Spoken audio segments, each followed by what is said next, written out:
अल्पसंख्यक समाज के कुछ बंधु पिछले वर्षों में हमसे मिलते रहे हैं। जनसंख्या का असंतुलन हुआ तो 50 साल पहले उसके गंभीर परिणामों को हमने भुगता।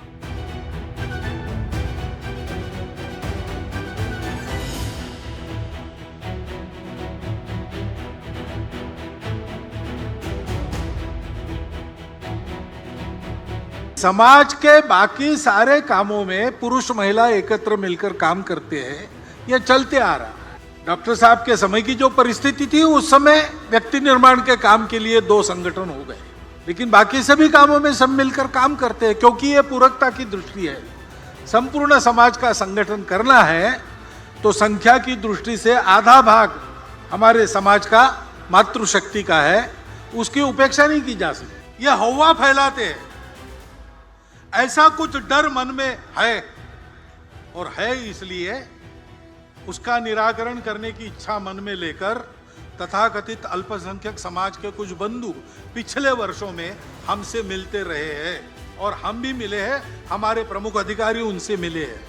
आना जाना दोनों चल रहा है और ये बढ़े, ऐसी हमारी इच्छा है संघ की, और संघ इस संवाद को कायम रखेगा। क्योंकि समाज को तोड़ने के प्रयास चल रहे हैं। अब कुछ दिन पहले उधर उदयपुर में, इधर अमरावती में और भी जगह बहुत जघन्य क्रूरता वाली घटनाएं हुई। हमेशा होता नहीं है, लेकिन इस बार मुस्लिमों के भी कुछ प्रमुख लोगों ने इसका विरोध किया, उसको गैर इस्लामिक बताया। अन्याय, असत्य, अत्याचार, आतंक के खिलाफ ऐसे ही खड़ा होना चाहिए। ये अपवाद न रहे कि जनसंख्या में प्रमाण का भी संतुलन चाहिए।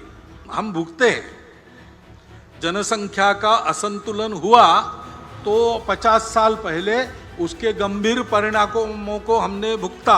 और केवल हमारा ऐसा हुआ ऐसा नहीं, आज की तारीख में जनसंख्या में पंथ संप्रदाय के प्रमाण में अंतर आने से नए देश बन गए, देश टूट गए।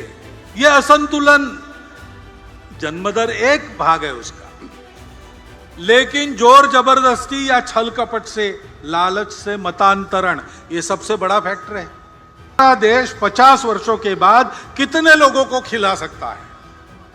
उस समय समाज में काम करने वालों की कितनी संख्या चाहिए? काम न कर सकने वाले उस समय कितने रहेंगे? आज के 57% युवा 50 साल के बाद काम करने की स्थिति में रहेंगे क्या?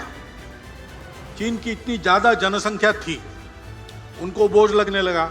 उन्होंने एक परिवार में एक संतान और बाद में नहीं संतान, ऐसी नीति अपनाई।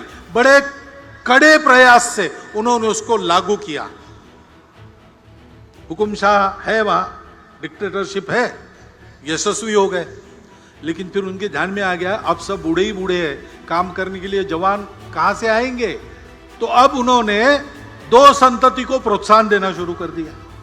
तो समाज तो दोनों से बनता है। हमारे यहां यह दृष्टि है, पुरुष श्रेष्ठ की महिला श्रेष्ठ, ऐसा वाद हम नहीं करते, क्योंकि हम ये जानते हैं कि दोनों के बिना समाज नहीं बनता, दोनों के बिना सृष्टि नहीं होती। ये दोनों परस्पर पूरक है, ये हमारी भारतीय दृष्टि है। दोनों का काम है और दोनों का काम परस्पर पूरक है। इसलिए व्यक्ति निर्माण का काम करने वाली शाखाएं तो संघ की अलग, राष्ट्र सेविका समिति की अलग, महिलाओं के लिए उनकी चलती है, पुरुषों के लिए हमारी चलती है। लेकिन समाज के बाकी सारे कामों में पुरुष महिला एकत्र मिलकर काम करते हैं, यह चलते आ रहा। भगत जी बताइए, महिलाओं को कहाँ आगे लाए बताइए। बात करना आता मगर इम्प्लीमेंट आपसे नहीं होता। यही बात तुम्हारे लीडर भी बोलते, और कोई महिला के साथ नाइंसाफी होते जा रहा है। और बात करे तो महिलाओं की बात करके वोट लेने की राजनीति करते, मगर महिलाओं को कहीं भी कोई मौका नहीं देते। अपनी स्वायत्तता के अधिकार,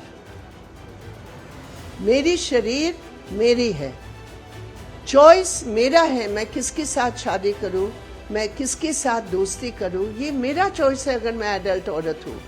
लेकिन आपने जिस प्रकार की वातावरण बना लिया है कि मनुवाद के आधार पर आप औरत को दूसरे दर्जे के रूप में, चॉइस के रूप में रखना चाहते हैं, कि क्या है महिला सशक्तिकरण।